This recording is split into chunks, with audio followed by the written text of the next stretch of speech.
So we're on part four, which is really just preventing burnout. So I'm just giving you again the skinny on this, not going into too much detail, but I think it's quite important to understand this in relation to chronic illnesses, especially your autoimmune conditions, which are, becoming more and more common. So when we're talking about preventing burnout, I want to give you a few examples. So in clinic, when I get clients who are in this burnout stage, usually, they are the type of clients who've been on the go for so long and they've been ignoring symptoms. Those symptoms become like their new normal. They just get used to, like, for example, taking Gaviscon, taking painkillers for headaches, and there's no kind of connection with their symptoms. Their symptoms are saying something's out of balance.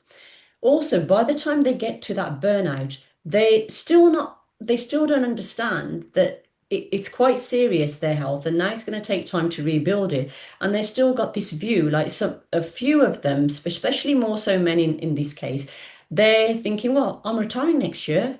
They run their own company and what have you, and they're retiring next year, and they've been on the go, on the go, on the go. And then suddenly their body's like, no, just exactly like Gabor Mate says, when the body says no. So how much are you pushing yourself?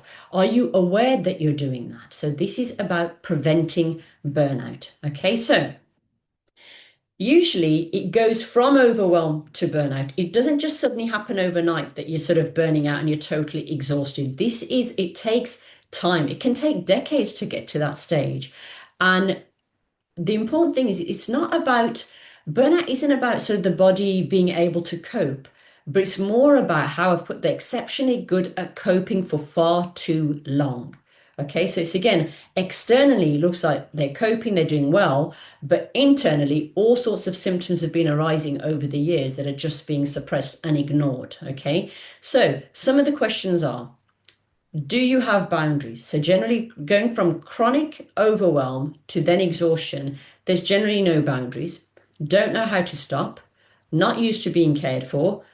They can do it all by themselves or, share the load, but they're always kind of the big boss, have to get it done a certain way. They won't like me if they have boundaries, need everything in place, might as well do it myself. When relaxing, are you planning your weekly schedule in your head? So it's not really relaxing, or it might be like, oh, it's so and so's birthday. Let's plan that. So bear that in mind. And boundaries are not walls. They're not rigid. They are basically like filters, okay?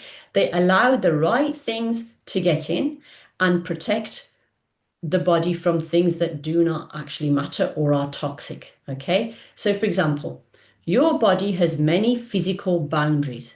So these are physical boundaries that even our body, our physiology has physical boundaries. Skin, which separates internal from external. The gut barrier selectively regulates what crosses into our bloodstream. Very, very important. Blood-brain barrier tightly controls access to the brain. If we didn't have a blood-brain barrier, we'd all be hallucinating. We'd all have epilepsy. We'd all have seizures. We would be sick.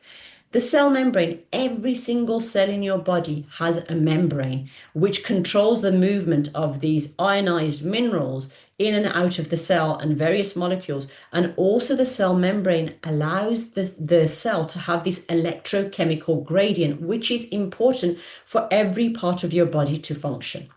Immune tolerance, which is again that, what does the immune system recognize as self and non-self, which is lost in certain autoimmune conditions. So a healthy biological boundary is not a simple rigid wall. It actually is a boundary that regulates exchange. How do you regulate? How do you self-regulate? How do you regulate when you eat? How do you regulate when you feel angry? How do you regulate when you cry? How do you regulate when you want to scream and the place down? These are all important. Feeling emotions are important. You don't suppress them, but having a space to express them is really, really important. Even if you journal them, even if you scream them out, you get in a car and you drive into a big green area and you scream in the car, so be it. But express them and not suppress them. So what happens from the HPA axis that you saw, the cortisol response that was hyper, that was on the higher side of this normal range, which was up here, which was more kind of a hypervigilant HPA axis, to then a flatlining one. So can you see the cortisol here? You've got a bit of a cortisol awakening response. It does go up a bit, but it's all flat. It's so low. This is actually a pattern of burnout. Okay. And again, some people can keep going in burnout. They might just adapt to it by basically becoming irritable, or they might produce more symptoms. They might get more headaches, they might get, insomnia, or they might say, gosh, I can't function like I used to, but they keep going. And they might say that every other week they get a cold, or every, sort of every other day they get a migraine.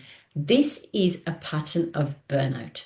And the reason why I've got an image here of a mom that's trying to feed a baby, and again, because this whole series is about autoimmune conditions of the thyroid, the most common time for an autoimmune thyroid condition to be diagnosed is when a woman has had a baby.